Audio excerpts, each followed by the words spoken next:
Hey, this is Max. I am back with another Forza Horizon video. So people play this game and they know they need skill points because skill points give you mastery, mastery gives you wheel spins, etc., etc. So how do you earn skill points? Well, I can tell you this, you don't need any skill to earn skill points. You only need the right car and the right mastery already selected. What am I talking about? Car like this Barnfind Ford Escort RS has certain skill things, such as this one here, which gives you times 7 skill, chain linking your skill chains much quicker, and having the ability to get skill song bonuses, etc. So all these little things help you earn skill points. Now, this particular mastery map, which I've seen is duplicated in other cars, two other barn find cars, and some cars like the Unicorn. So if you want to grind skill points, these are the cars that are going to make it the easiest. Let me show you how quick you can earn 500,000 points, which will give you the 10 skill points you need in free roaming. Mind you, I'm not a good driver. This is automatic transmission. This car is not tuned. It basically is just all-wheel drive conversion so I can get grip on the dirt. And all I'm going to do is jump all over the place with it and try not to crash. Because if you flip the car over or you hit a rock solid head on, you're going to lose your skill chain. But other than that, you can pretty much do whatever you want, jumping over dunes, sliding everywhere, and whatever you want to do, it will build up the skill chain. The chains are linked whenever you hit a fence, a bush, a small tree, anything you can actually plow through. What it does is it links the chains of your otherwise unskilled driving. So it makes you look like a hero and give you this massive skill chain that keeps growing and growing. As you can see, it's at times 7. It's up to almost 30,000 points. And here I am not doing anything special other than crashing through stuff and jumping over dunes and sliding here and there when I can. So this essentially is the quickest way for you to earn a bunch. Whoa, that was close. Earn a bunch of skill points without having to really invest in any particular skill in the game. Meaning, you don't have to know how to drift. You don't actually have to race any particular event to be good at it. Plus, you don't need a special car. This particular barn find car was one of the first I got. And that's good because it gives me a head start on getting skill points. And I've been kind of grinding it ever since I figured out that with skill points, you can also get more wheel spins and more money. I'm going to show you that later. I want to show you the 3 barn find cars that all can earn you basically 10 skill points very quickly. Now, this is without a skill song. If you get the skill song going, then it will be a time 10, which is even quicker because you only need 50,000 times 10 to hit 500,000. The magic mark is 500,000 points. You don't need to go over that because if you do, it doesn't do anything. You're essentially wasting your effort. And you don't want to be wasting your effort. You want to be essentially making the best of the points you get. Okay, so I'm going to try to stop right around here because I'm done. Because I did more than what was shown on the screen, I actually moved up to 76,000 points times 7. So here comes 536,000 points, 10 skill points, just like that. Plus I gain the level, so I get another wheel spin on top of it. And that's right there one of the easiest ways to get skill points. Okay, so what other cars can do this? Well, another barn find car is the Jaguar E-type. Let me get to Jaguar right there. The E-type. Okay, this is another barn find that you get. I forget when you get it, but it's not too late in the game. All these barn finds come pretty quick except for the 4 seasonal ones. Those are the ones you have to wait to the particular season.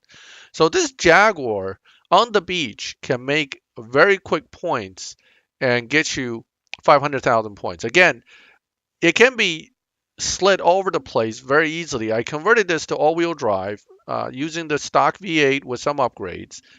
And it basically rivals the Unicorn um, as far as generating points here on the beach. The sand makes things easier. It makes it easier to basically slide your car around. And as I indicated earlier, you always have to crash through something that's destructible to link these skill chains. And guess what? The track lines on the drag strip is perfect for that. You can crash through these lines to link what's otherwise unskillful driving into master skill chains, ultimate skill chains, awesome skill chains, all these skill chains that I otherwise would not be doing so hot with. You can obviously drive better and actually drift for real, and that would also get you a nonstop skill chain. But here we're talking about the unskilled skill chain and the unskilled way of getting a lot of skill points very quickly. And the Jaguar is rapidly pulling up the points. Again, I'm using automatic transmission.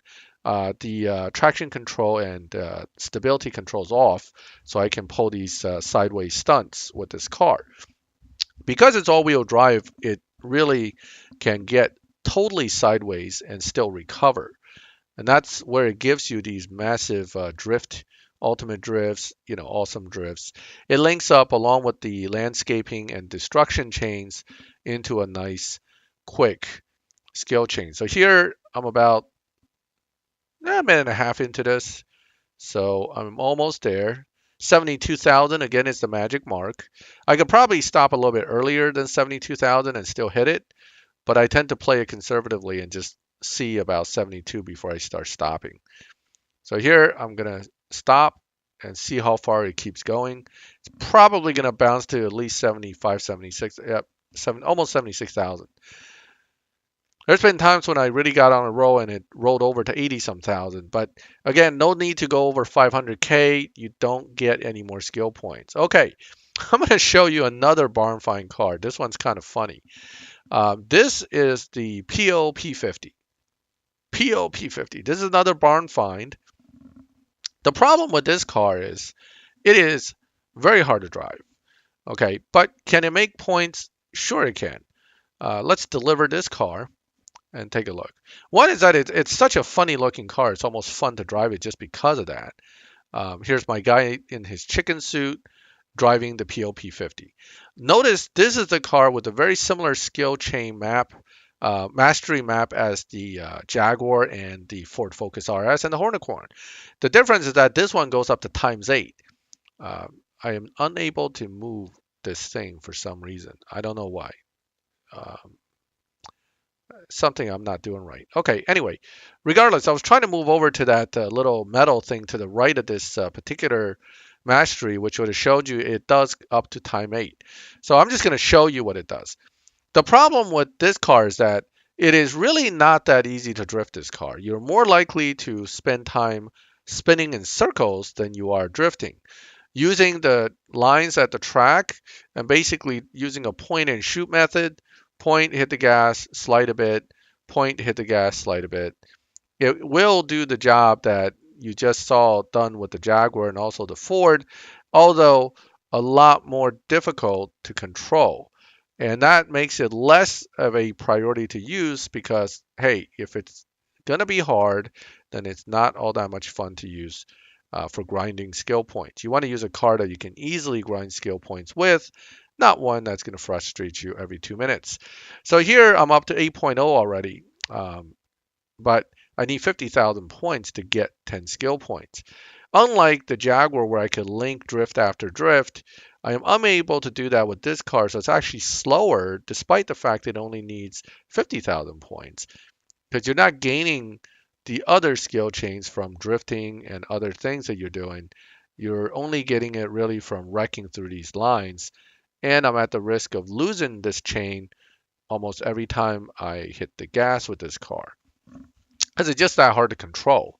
So this is more use it if it amuses you kind of situation. I'm not sure it's really all that viable as far as actually getting a ton of points.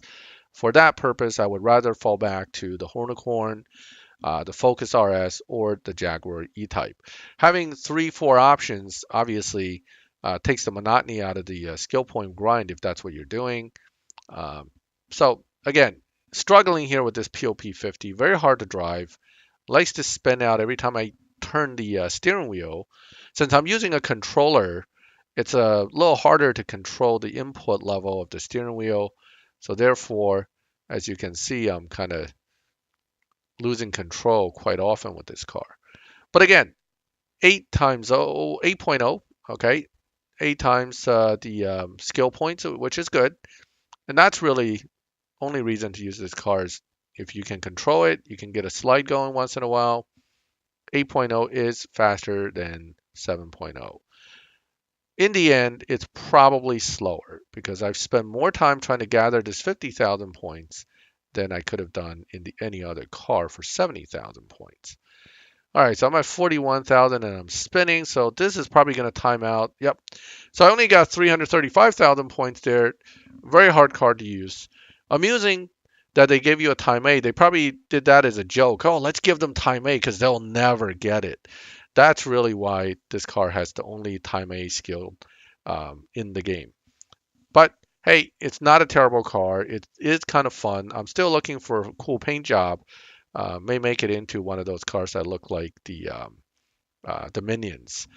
So I'm looking for that at some point. So that's that. Now, let me show you what these skill points can be used for. Um, I'm not going to use this car now. I'm going to go back to something different. Let's go back to the Escort.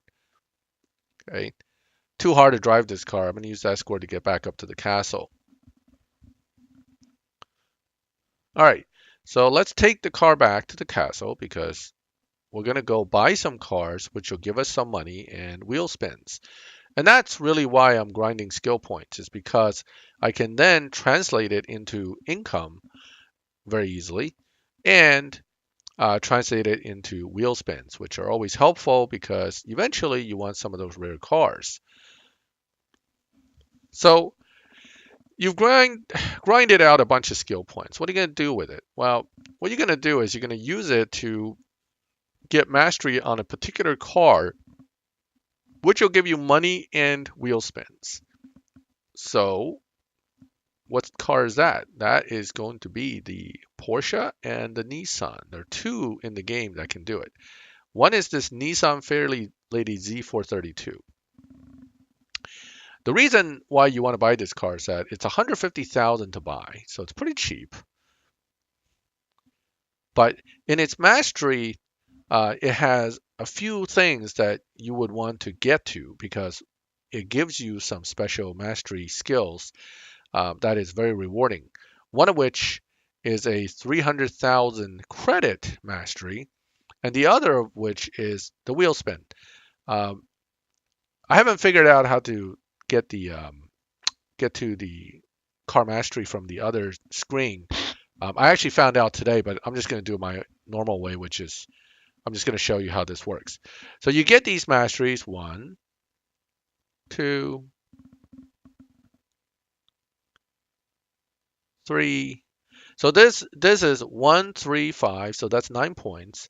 For 19 points, you just gained 150K because that's a 300K reward for that mastery. Plus, you now get a wheel spin. So for 20 points, you get a wheel spin and you get 150,000 in money. Sometimes the wheel spins will give you some more money, and there's another 140,000. So that's why you get this mastery points because then you can go to the auto show and buy this car over and over again and get a bunch of money and a bunch of wheel spins. Hey, who doesn't love that, right? More money, more wheel spins, get you that other castle, the Edinburgh one, for 15 million much quicker.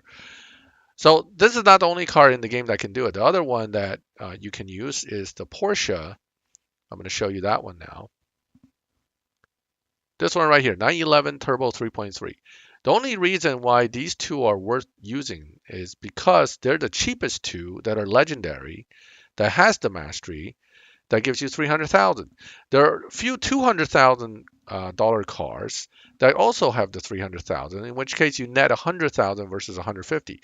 If you're going to spend the skill points, you want to net the most possible, and the Porsche and the Nissan gives that, and that's why I rely on them. Here I'm going to do the same thing. I'll go right to the mastery. And notice it has the exact same mastery set as the Nissan. So this some cars duplicate other cars sets, and some legendaries have three wheel spins in them, but they don't have the times seven, for example. This one, for example, does not have the multiplication factor, but it does have the money and the wheel spin. So this is easy 150k plus a wheel spin right there. Now, every time you spend these points, you also gain influence and experience. So you actually get benefits from it, and the wheel spins sometimes give you cars. So in the end, this is why I do the skill point grind. I do it without any skill using a barn find car. Once I get enough points, I come into the castle, which I made my home, because it's close to the beach, where I tend to do the skill point grind. And I buy some Porsches, I get my points, and that's that. So I'm going to keep doing this and get myself more points. Notice all these cars I have. For the most part, I've gotten them because of skill point grind and wheel spins. Pretty much everything here is done that way. So you can see you can easily gain lots of cars, plenty of money through just grinding some skill points and spending it on wheel spins. Okay, hey, I hope you liked the video. I am going to mess around with my cars some more. I got some nice legendaries from the wheel spins that I'm going to go and check out a little bit later. Let me know what you think. Subscribe to the channel. And as always, I appreciate you watching my videos. Catch you next time.